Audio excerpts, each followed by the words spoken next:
Jean-Frédéric Poisson, bonjour. Bonjour. Vous avez fait de l'État l'un de vos thèmes prioritaires. Alors l'État est-il en crise à ce point qu'il faille en faire une priorité aujourd'hui? L'État est en crise parce que dans la France d'aujourd'hui, il ne fait plus ce qu'il devrait faire et il fait des tas de choses qu'il ne fait pas. Et j'en prends quelques exemples. Il déploie une autorité, une énergie considérable à déployer, à faire appliquer beaucoup de réglementations dans tous les secteurs de la vie quotidienne qui en fait restreignent les libertés des familles, des entreprises, des associations et des territoires, d'un côté, sans que ça n'ait souvent aucune espèce de valeur ajoutée pour la qualité de la vie sociale. Et d'un autre côté, on l'attend sur la défense de nos intérêts sur le plan international, sur notre sécurité et la protection simplement du peuple français, sur des politiques d'investissement industriel par exemple, dont on sait bien que certains secteurs ne peuvent pas démarrer sans que l'État lui-même participe ou s'en occupe, de sorte qu'il est devenu davantage, dans une large mesure, un vrai empêcheur de tourner en rond, plutôt qu'une entité ou une instance qui protège le peuple français et qui l'accompagne comme il devrait le faire. Donc oui, à l'évidence, la question du rétablissement de l'État dans ses prérogatives, j'allais presque dire naturelles, est une des urgences du temps. Alors on parle beaucoup dans ce contexte de crise de l'autorité de l'État, de crise même de légitimité, parfois on entend ce mot. Alors vous êtes philosophe également, et qu'est-ce qui fonde selon vous l'autorité et la légitimité de l'État en quelques mots? D'abord, très probablement, le fait qu'on sache ce qu'il faut lui demander. Et autant il y a une permanence dans le rôle de l'État à travers les âges, c'est-à-dire cette fonction de protection, c'est-à-dire la garantie d'un certain nombre de droits fondamentaux, des libertés publiques, la protection des intérêts nationaux, encore une fois, à l'extérieur des frontières comme à l'intérieur, un certain nombre de mécaniques d'accompagnement, mais on comprend bien que tout ça dépend aussi des circonstances socio-économiques, historiques, selon qu'il y a la guerre ou qu'elle n'y ait pas. On comprend qu'il y a une forme de variation malgré tout. Au moment où nous sommes, il me semble que la protection physique des Français, la défense de nos intérêts, est un enjeu stratégique pour l'État d'aujourd'hui. Deuxièmement, il y a beaucoup de thèmes, de domaines de l'activité économique dans lesquels l'État doit se réinvestir. Je pense par exemple à tout ce qui concerne la bagarre qu'ont entamé les grandes entreprises américaines, les fameux GAFA, Google, Amazon, Facebook et Apple, qui se battent contre nous parce qu'elles pompent sans cesse des données individuelles, elles explorent nos vies de manière un peu intrusive, et nous n'avons pas, nous, les outils en Europe pour se bagarrer contre cette intrusion, et nous n'avons pas de pendant ni de système de protection. Je pense à des grands secteurs de recherche, tout ce qui touche aux biotechnologies, dans leur côté acceptable bien sûr. Je ne parle pas de manipulation de l'être humain, je parle de tout ce qu'une meilleure connaissance de la nature peut nous apporter, qui nécessite de très très lourds investissements, et qu'aucun opérateur privé aujourd'hui n'est capable d'engager. Et donc le rétablissement de la légitimité de l'État commence par savoir précisément ce qu'on lui demande. Et ce qu'on lui demande, c'est ça, plus le fait qu'il lâche davantage la bride. Non pas pour tout laisser faire, mais dans la pensée sociale chrétienne qui m'est chère, comme à vous, il y a cette idée que l'État garantit au corps intermédiaire, entreprises, associations, familles, territoires, la possibilité de déployer leur mission et leur vocation.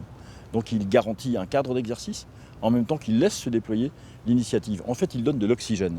Et aujourd'hui, l'État est plutôt asphyxiant qu'oxygénant. C'est pour ça que tout ça passe nécessairement par une redéfinition, dans le temps où nous sommes, précisément du rôle de l'État et des moyens qu'on lui donne.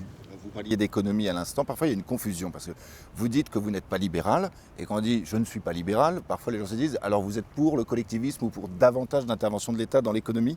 Non, je ne suis pas libéral parce que je ne crois pas que la règle qui supervise l'échange économique soit la règle qui doive dominer l'ensemble des échanges et l'ensemble de l'organisation sociale. C'est la raison pour laquelle je suis vivement opposé à la signature du fameux traité transatlantique, le TAFTA, dont le contenu, précisément, installerait cette domination de l'économique sur tout le reste. Je ne suis pas libéral au sens où je ne pense pas non plus que la responsabilité individuelle ou la recherche de son propre intérêt doivent dépasser tous les autres intérêts et se fassent ou puissent se faire sans limite. Je pense qu'il y a un équilibre à trouver entre la responsabilité individuelle et une forme de régulation, c'est-à-dire une forme de partage des richesses, puisque en réalité l'enjeu est là. Donc je ne crois pas que l'État doive intervenir davantage dans l'économie pour faire à la place des acteurs économiques ce qu'ils doivent faire. Ça n'est pas à l'État de recruter, ça n'est pas à l'État de former, ça n'est pas à l'État de payer, ça n'est pas à l'État de réglementer de manière excessive, c'est à l'État de garantir aux entreprises, dans un cadre qui permet le partage des richesses, la possibilité pour elles de déployer leurs propres projets. Et donc ça passe par, sur le plan économique, un assouplissement, non pas de toute la réglementation, mais un assouplissement de la partie de la réglementation qui étouffe en réalité l'initiative des entreprises. Alors, comment retrouver la souveraineté du politique face au primat de l'économie et la puissance des systèmes économiques? Bon, il faut d'abord que le politique retrouve les moyens de sa propre action. Je veux dire par là qu'il y a un préalable qui est le renforcement des institutions françaises. Je suis frappé par le fait que, depuis maintenant une quarantaine d'années, sans cesse, la solidité des institutions françaises est allée en s'affaiblissant. C'est la faute d'une pratique institutionnelle qui a été celle des couples Premier ministre, Président de la République en France, tellement peu conforme à l'esprit de nos institutions qu'à la fin du compte, à force de voir le chef de l'État empiéter les prérogatives du Premier ministre, sans cesse depuis 40 ans, eh bien le chef de l'État s'est affaibli lui-même dans l'exercice de sa fonction et tous les chefs d'État, d'une manière ou d'une autre, avec des styles différents, ont eux affaibli la puissance publique, la fonction suprême à la tête de l'État et donc affaibli toute la chaîne de décision publique qui descend, entre guillemets, du chef de l'État jusqu'au plus modeste des 500 000 conseillers municipaux de France. C'est la solidité de cette chaîne de décision qu'il faut rétablir, c'est-à-dire le fait que les acteurs économiques, quels qu'ils soient certains qu'en face d'eux, il y a une entité cohérente qui est capable de prendre des décisions. La deuxième chose, c'est que le fait de reprendre de l'initiative et du pouvoir sur les acteurs économiques nécessite que, là encore, la répartition des rôles soit claire. Et que, là encore, le projet politique que l'État est censé accompagner soit précisé. Par exemple, il y a beaucoup de discussions sur les questions des réformes de la fiscalité ou le partage des richesses. Il y a beaucoup de discussions sur la lutte possible contre le trading à haute fréquence. Vous savez, ces spéculations économiques sans fin qui font qu'une banque aujourd'hui a davantage intérêt à placer ses sous sur les marchés financiers et faire de la spéculation qu'à investir dans le tissu économique. Tout ça nécessite une volonté claire affirmée par l'État à l'égard des acteurs économiques. Elle peut s'incarner dans la loi, ça fait partie des choses possibles, ça n'est pas forcément nécessaire. Ce que je pense, c'est qu'il faut aussi être capable de dire aux acteurs économiques ce qu'on attend d'eux. Et tout cela repose encore une fois sur une claire intelligence du rôle de l'État, la clarté du projet politique que l'État est censé accompagner, et le fait qu'en fonction de cette solidité et de cette clarté, on dise aux acteurs économiques, ça c'est possible, ça n'est pas possible. Et quand à la fin du compte, par faiblesse, parce qu'on a envie de trouver des ressources, parce qu'on ne sait pas, par ailleurs réduire le train de vie de l'État, ce qui est une source aussi de son efficacité, eh bien on accepte tout, considérant que après tout, les grands opérateurs économiques font ce qu'ils veulent, ça créera des richesses, donc on est bien content que les opérateurs le fassent. Il me semble qu'il y a une forme de déséquilibre, c'est vrai. Il est possible de le corriger, moyennant qu'encore une fois, la vision soit claire et qu'on soit bien d'accord sur ce qu'une entreprise, un acteur économique, un acteur financier a le droit de faire dans la sphère économique et ce qu'il n'a pas le droit de faire. Je ne suis pas sûr que cet exercice soit clairement fait pour le moment. Et tout cela est-il possible dans le cadre européen actuel? Tout cela est possible pour partie, dans la mesure où, en matière économique, contrairement à ce qu'on pense souvent, il reste une très grande liberté de manœuvre des États, même dans le contexte actuel de l'Union européenne. À deux réserves près. La première, c'est ce traité de stabilité budgétaire qui a été adopté ici à l'Assemblée nationale en septembre 2012, préparé par Nicolas Sarkozy, François Fillon et Alain Juppé, porté devant l'Assemblée nationale par Jean-Marc Ayrault et Laurent Fabius. Ce traité, en fait, donne les clés à Berlin de la possibilité pour la France d'adopter son budget. J'ai évidemment voté contre cette disposition. Nous étions d'ailleurs 22 députés au total de l'Assemblée nationale à voter contre sur les 577 membres de notre Assemblée. C'est une restriction de la liberté, il faut dénoncer ce traité. Je prétends que la France doit pouvoir seule déterminer de ses objectifs et de la traduction de ses objectifs dans son budget.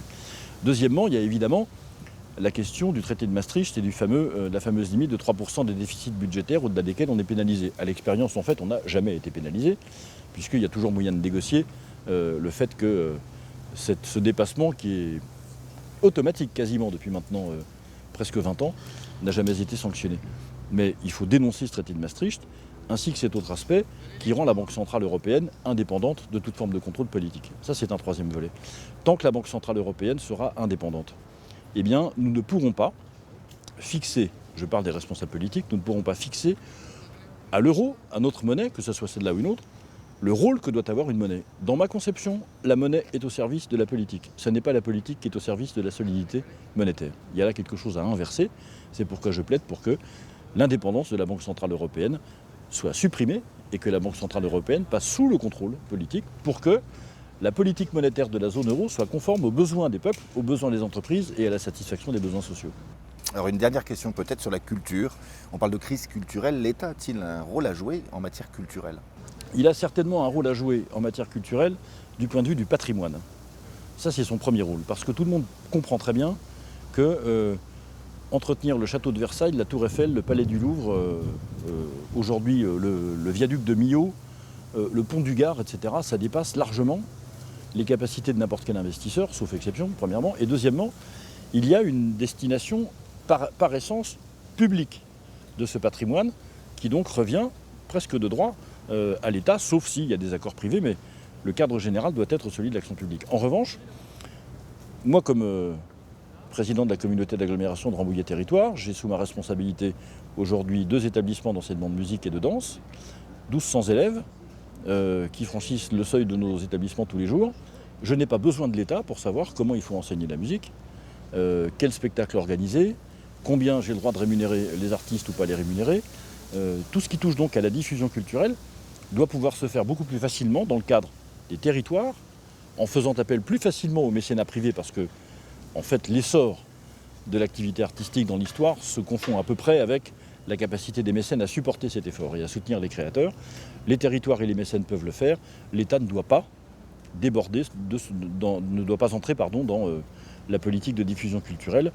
Et j'ajoute que la culture aujourd'hui en France est devenue davantage un instrument de propagande politique que un vrai moyen d'éducation et d'élévation des esprits.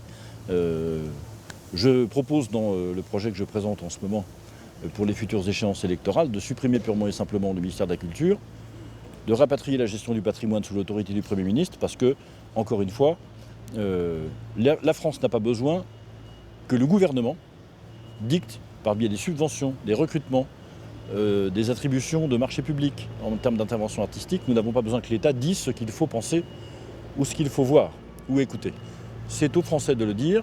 Le meilleur lieu, c'est les territoires. Débarrassons-nous de ce ministère qui est devenu politique et qui n'est plus culturel. Jean-Frédéric Poisson, merci beaucoup. Merci à vous.